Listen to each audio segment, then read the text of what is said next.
El pasado jueves se presentó un debate durante el programa de Adela Micha que se llama Entrevista con Adela Micha. En ese sentido debatieron Carlos Marín, director general editorial de Grupo Milenio, y Julio Hernández López, que es director de La Jornada San Luis Potosí y que también tiene una conocida columna que se llama Astillero. En ese mismo sentido me gustaría un poquito hacer la crítica de lo que desarrolló y expuso Carlos Marín desde el punto de vista de lo valioso que implica la interpretación epistemológica sobre ciertos tópicos y más los que tienen que ver con la parte periodística, con la parte de la educación y la parte de la seguridad. Desde voy a ubicar específicamente a tratar de entender por qué hay ciertas limitaciones que resaltan directamente en el discurso de Madrid, limitaciones que son específicamente, creo yo, por su propia formación y por el hecho que de cierta manera tienen un vínculo muy cercano con los agentes gubernamentales de la actualidad. Voy a intentar establecer esta perspectiva epistémica para poder comprender las lógicas con las cuales está operando la mentalidad y el discurso de Carlos Marín. Una primera crítica tiene que ver a propósito de algunos elementos que planteó Marín en la discusión con Julio Hernández López. Uno de ellos tiene que ver con la cuestión de la CENTE y lo que discutieron de cierta manera en este debate presentado en esa entrevista el jueves pasado.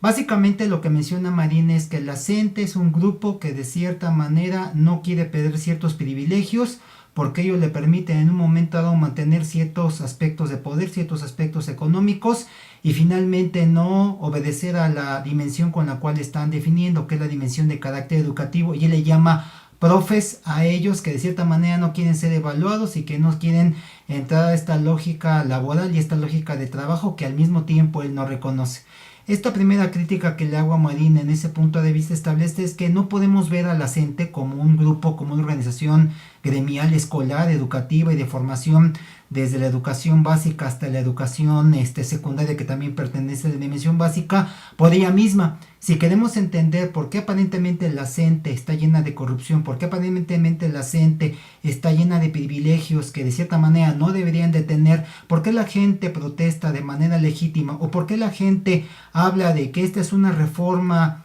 laboral y no es una reforma educativa, y también por qué la gente protesta en Oaxaca y hace manifestaciones, por qué bloquea calles y por qué se une otro tipo de movimientos, tenemos que comprender básicamente de elementos históricos de cómo se fue configurando nuestro país desde el punto de vista de lo que fue el PRI.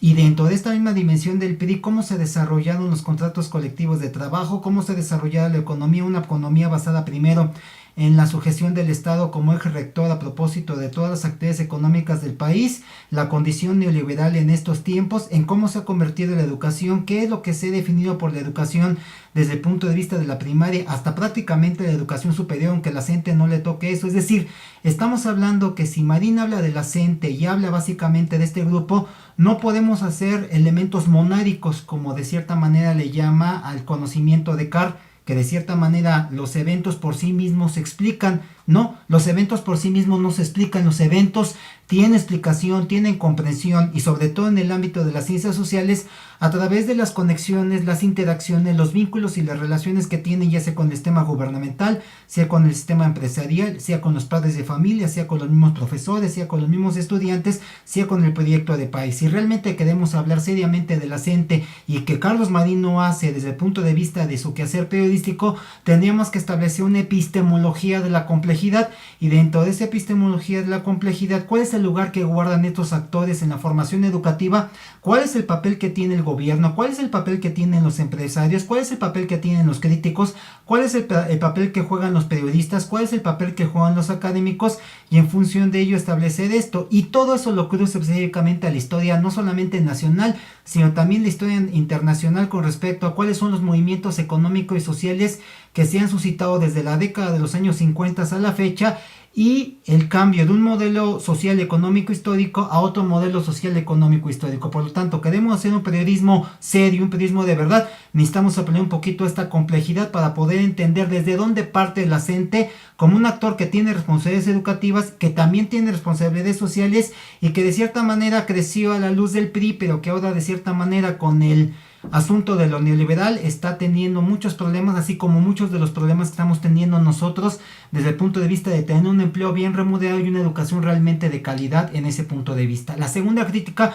tiene que ver efectivamente con el asunto con respecto a la educación. Cuando Julio Hernández López le interroga a Carlos Marín a su propósito de qué es lo que está entendiendo este periodista de Grupo Milenio con respecto a la dimensión educativa, se limita a decir específicamente que la educación es la mejora de la enseñanza y que la reforma educativa tendría que ver efectivamente consolidado el conteo de maestros, si están preparados, si llegan a clases. Obviamente eso no es una reforma educativa, es una reforma administrativa que de cierta manera controla a lo que es el gremio educativo, y no porque eso tuviera no que controlar, pero al mismo tiempo, si hablamos de control, necesitamos hablar también de temas educativos. Marín habla específicamente de mejora de enseñanza. Eso es abstracto, eso es poco concreto, y eso es específicamente una labor de lo que no deben hacer los periodistas. Y él fue reportero durante muchos años y ahora es director de un grupo editorial muy importante en lo que es la Ciudad de México y prácticamente toda la República Mexicana, debería en un momento dado por lo menos entender lo que implican los temas educativos. Y hablamos obviamente de una epistemología de la complejidad. Los temas educativos son elementales, y además él habla de un aspecto muy importante cuando Julio Hernández le dice, bueno, entonces tú qué entiendes por ¿cómo se llama? Por educación. Y Marín dice, no soy pedagogo, ¿no? Hablando de un concepto filosófico de la educación. En primer lado, los conceptos filosóficos de la educación no lo dan los pedagogos, los dan los filósofos o los sociólogos de la educación, los investigadores en la educación y todos los que de cierta manera trabajan conjuntamente con el pedagogo para poder construir los procesos de enseñanza y aprendizaje. Y si Marín habla de que se debe de mejorar la enseñanza, bueno, pues la mejora de la enseñanza pasa por temas educativos y por temas no educativos. Temas educativos que tienen que ver con cómo funciona el cerebro, cómo funciona la relación profesor-estudiante, cómo se gestiona la educación en estos tiempos, qué relación hay entre educación y contexto cultural, cuáles son las teorías contemporáneas para la enseñanza de diferentes actividades y materias, cómo se forma el profesorado, cuáles son básicamente los intereses que están al interior específico de los mismos estudiantes. Todo eso se refiere de manera muy específica a los temas educativos. Y si queremos hablar de una reforma educativa, además de ellos están los temas no educativos. Los temas a propósito de si saliendo de la escuela voy a tener bienestar, si voy a tener empleo, si voy a tener un salario remunerado, si voy a tener estabilidad, si voy a tener equilibrio, si voy a mantener una familia, si realmente hay un proyecto que de cierta manera me permita ejercer lo que yo ya aprendí, y que en un momento dado se habla de la educación. Si nosotros platicamos un poquito la educación superior, resulta que quienes de cierta manera tenemos una formación en educación superior no podemos tener un trabajo estable desde el punto de vista económico y desde el punto de vista del desarrollo profesional, porque este país ha dedicado toda esa economía solamente a trabajos en donde no se establece cierto grado de especialización. Por lo tanto, aquellos que no estudian, y no quiere decir que no estudien, no implica que eso es malo, simplemente no estudian porque no hubo condiciones, tienen empleo más que alguien que a lo mejor haya tenido estudios de maestría o doctorado en elementos especializados. Por lo tanto, Marín no conoce ni lo que implica educar desde el punto de vista de los fundamentos propiamente educativos, y no implica tampoco conocer lo que implica la educación desde el punto de vista de elementos organizativos, laborales, empresariales, de desarrollo del conocimiento. Por lo tanto, también está descuidando su trabajo periodístico si lo llamamos desde ese punto de vista. Y la tercera crítica tiene que ver con el asunto de Nochistlán. Se sabe específicamente por las fotografías que agencias internacionales publicaron y que fueron vertidas en todas las redes sociales que las policías estatales y federales sí venían armadas. Dice Marín que se descubrió que no venían armadas, que los cadáveres que fueron encontrados con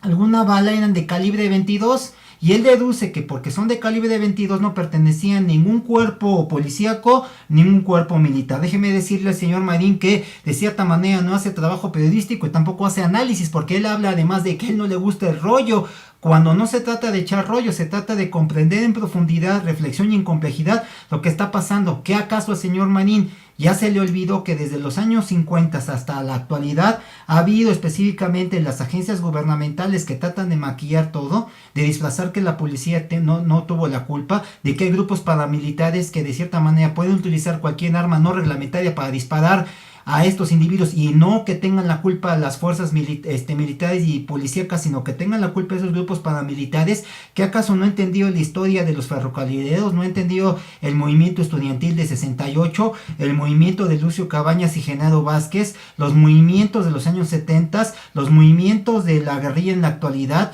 que el Estado ya tiene todo un protocolo de cómo actuar, y no necesariamente tenían que actuar con las policías, sino con grupos paramilitares, repito, que de cierta manera, para que no le echen la culpa a esos cuerpos policíacos, disfrazan ese tipo de asuntos. Es una crítica basada en 3 lineamientos, y que yo creo que es algo que nos permite en un momento dado y de forma respetuosa empezar el diálogo a propósito de lo que implica no solo el trabajo educativo, el trabajo periodístico, y también el respeto que le demos a la gente como periodistas algunos y profesores otros.